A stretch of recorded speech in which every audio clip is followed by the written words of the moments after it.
같은 날 퇴직했는데 성과금은 정규직만? 자, 자세한 사연 먼저 꽁트로 만나보시죠. 요즘 청년들 취업난이 극심하다 보니 회사 한번 들어가기가 낙타가 바늘구멍 통과하기보다 어렵다고 하더라고요. 저 역시 마찬가지였습니다. 오랜 기간 취업을 하지 못했던 저는 겨우 계약직으로 회사에 입사할 수 있었는데요. 문제는 계약 기간이 다 끝나고 퇴직하던 날 찾아왔습니다. 아유, 우리 수림 씨하고 예인 씨 그동안 고생 많았어요. 두 사람 그렇게 붙어 다니고 그러더니 퇴사도 떠나서 같은 날 퇴사를 하네. 아이, 그럼요. 제가 우리 수림 어머니 얼마나 좋아하는데요. 이렇게 헤어지게 돼서 너무 아쉬운 거 있죠. 그동안 감사했어요. 아우, 사장님 그동안 저 챙겨주셔서 정말 감사했습니다. 다음에 더 좋은 기회로 다시 볼 수 있었으면 좋겠어요. 그래요. 네. 두 사람 앞으로 꽃길만 쫙 펼쳐지게 저도 바랄게요. 자, 이거 마지막으로 두 사람 월급. 네, 수고했어요. 네. 그렇게 정들었던 회사를 그만두게 된 저는 마지막 월급을 받아보고 깜짝 놀랄 수밖에 없었습니다. 같은 날 퇴직했던 동료와 금액 차이가 상당했기 때문이죠. 어머, 사장님, 근데 뭘 이렇게 많이 넣으셨어요? 예인 씨는 저 월급에다가 이번 달 성과금 내가 뭐 조금 더 보태서 넣었어요. 아니 사장님, 저는요. 제 성과금은 왜 빠진 거예요? 아니 그거야 뭐 저 예인 씨는 정규직이고 수림 씨는 비정규직이니까 당연히 임금에 조금 차등이 있을 수밖에 없는 거지 뭐. 아니 그런 게 어딨어요. 저도 예인 씨랑 같은 일 한 건 똑같은데 아니 지금 저희들 차별하시는 거예요? 저 이렇게 못 넘어가요. 소송할 테니까 진짜 사장님 그렇게 안 봤는데 진짜 너무하세요 진짜. 세상에 이렇게 억울한 일이 또 있을까요? 회사에선 제가 비정규직이란 이유로 성과금을 지급하지 못한다는데 비정규직인 것도 서러운데 성과금마저 지급받지 못한다면 이건 명백한 차별 아닐까요? 전 대체 어떻게 해야 될까요? 그렇겠네. 일은 똑같이 했는데 성과금은 너무했다. 정규직만 준다. 이 서글픈 사연인데 자세히 좀 들어보죠.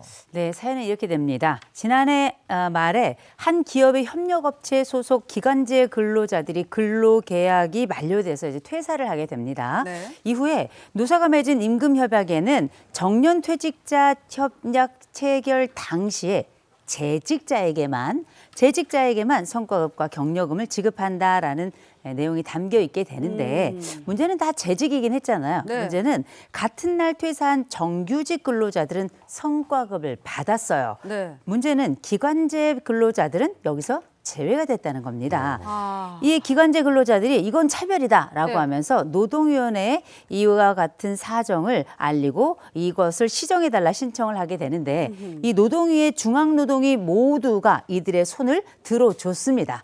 그런데 회사 측은 협약 체결 당시에 이미 근로자 신분을 잃었기 때문에 당사자성, 그 당사자가 아니었다라고 얘기를 하면서 이에 불복해서 행정소송을 제기하게 되는 겁니다. 네, 이게 참 그렇습니다. 정규직은 성과급을 받았는데 같은 날 퇴사한 기간제 근로자는 제외됐다. 근데 이렇게 임금이나 성과급을 정규직과 비정규직으로 나누는 거 이거 좀 문제가 있는 거 아닙니까? 문제가 있죠. 이거 문제가 큰 것 같은데요. 제가 볼 때는 우리 그런 거 있잖아요. 동일 임금, 동일 노동, 동일하게 노동을 그래. 했으면 동일하게 임금이 나가야죠. 충분히 문제가 될 수 있고 그 기간제 그리고 단시간 근로자 그리고 파견 근로자 이런 경우에 우리가 그 개별법에서도 뭐라고 규정을 하고 있냐면 합리적인 이유 없이 차별할 수 없다고 규정을 하고 있습니다. 그래서 단순히 정규직이냐 비정규직이냐 이 이유만으로 어떤 금품이나 임금이 나가는 데 있어서 차등을 할 수가 없는 거예요. 그러면 차별에 해당할 수가 있다는 거죠. 실제로 근데 이런 사례가 현장에서 엄청 많이 있는 것으로 조사가 됐는데 그 고용노동부가 최근에 조사를 한 결과 그 차별에 관한 그런 부분만 해도 20개 사업장 중에 16곳이나 이런 차별에 관련해서 노동법 위반 사실이 적발이 됐는데 7개 사업장에서는 583명이 차별을 당했다. 이게 뭐냐면은 그 명절 상회금 아까 나온 것들 그리고 복지 포인트, 경조금, 휴가비를 안 줬다는 거예요. 그 정규직만 주고 나머지는 주지 않았다라는 거고 그 9개 사업장에서 500여 명에 대해서 수당이나 퇴직금 등 1억 3천만 원 이상이 지급이 안 됐다. 그리고 이 대표적 차별 유형을 보시면은 아까 사연에서 나왔듯이 그 임금을 퇴직할 때 주지 않는 거예요. 상여금을 나만 주지 않는 거예요. 이제 그런 경우가 있을 수가 있고 그다음에 복지 포인트나 경조금을 차별해서 지급을 하거나 이런 것들이 우리가 흔히 생각했을 때는 굉장히 작고 영세한 기업에서나 있을 것 같지 대기업에선 이런 일 없겠지라고 하지만 정말 우리가 생각하는 그런 흔히 볼 수 있는 대기업에서도 이런 차별이 있었고 그래서 사실 성과급 문제가 성과급이니까는 내가 마음대로 줘야 되는 거 아니냐 이런 어떤 사용자의 잘못된 생각 이게 분명히 차별에 해당할 수가 있는데 이런 부분을 간과하고 지금 현재에도 이런 어떤 차별적인 문제점이 굉장히 많이 존재하고 있는 것으로 드러납니다. 아니 얼마 전에는 대형 이커머스 업체에서 이 냉방 시설 잘 돼 있고 거기에 아이스크림까지 있고 이런 그 휴게실을 이 폭염 속에서 네. 정규직만 이용하게 했어요. 아, 나 그거 진짜 아니다. 이거 이래가지고 이게 충격을 진짜. 주기도 했는데 왜 자꾸 이런 일이 반복되는 거죠? 이게 다 사람이 하는 일이잖아요. 우리 노동력을 투입을 해서 내 보람도 얻고 경제적인 이득을 취해서 어떤 근로의 대가를 정당하게 받는 건데 참 이 단어가 붙는 게 슬프지만 비용 절감 때문입니다. 결국 이 사업자 입장에서는 정규직과 비정규직을 동등하게 대우를 하면 그만큼 비용이 더 많이 들기 때문에 이런 차별적 대우를 해오는 건데요. 결국 그 앞서 살펴봤던 휴게실 같은 경우에도 그 아이스크림 값 그리고 그 냉방 시설 비용 이런 부분에 일부라도 절감을 하겠다는 부분이 담겨 있는 겁니다. 굉장히 씁쓸한데 우리 노동법상으로는 동일한 가치의 노동을 제공하고 있을 때 합리적인 이유 없이 차별하는 것을 금지한다고 규정을 두고 있어요. 네네. 그런데 이 합리적인 이유는 또 만들어내면 만들어내는 거니까 네. 이런 불안정한 이런 불공정한 일들이 자행되고 있는 것 같고 또 한 가지 문제가 될 만한 부분은요. 합리적인 이유 없이 차별을 하면 안 되는데 차별을 했다고 해도 결국 사업주에게 돌아오는 제재가 뭐 과징금, 과태료 정도에 불과하니까 또다시 등장하는 비용 절감의 측면을 봤을 때 그냥 일부 벌금 내더라도 이런 식으로 이게 낫다.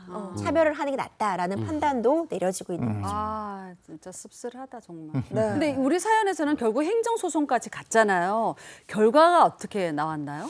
그 법원은 비정규직 노동자들의 손을 들어줬습니다. 그러니까 차별에 해당한다 이제 이거죠. 그러니까는 정년퇴직자와 이 계약 만료자를 합리적인 이유 없이 이렇게 차별을 할 이유가 없다. 그리고 성과급 지분 여부를 달리할 이유가 없다라고 해서 비정규직 노동자들의 손을 들어줬고요. 그 차별에 대한 그 시점이 이렇게 주장을 했거든요. 퇴사를 하고 난 다음에 이 사람들은 이미 퇴사를 했기 때문에 그 다음에 어떤 뭐 우리가 회사 측에서 나름의 성과급을 지급하는 기준을 만든 거는 적용이 되지 않는다. 근데 그런 게 만들어지기 이전이나 이후나 차별은 있으면 안 되죠. 맞아요. 그러니까 영원히 안 되는 거잖아요. 차별은 시점과 상관없이. 그래서 노동자들은 충분히 이거에 대한 시정을 구할 수 있다고 보았고 이런 게 또 있었어요. 그 노조 간의 합의로 인해서 이런 성과급 지급 기준을 만든 것이다 네. 라고 이제 사측에선 주장을 했는데 법원에서는 어떻게 봤냐면 그 비정규직 노동자들은 이 노조에 가입할 여건도 안 됐다. 그러니까 요건 자체가 되지 않아서 이건 더 차별이다 라고 보아서 비정규직 노동자들의 손을 들어줬습니다.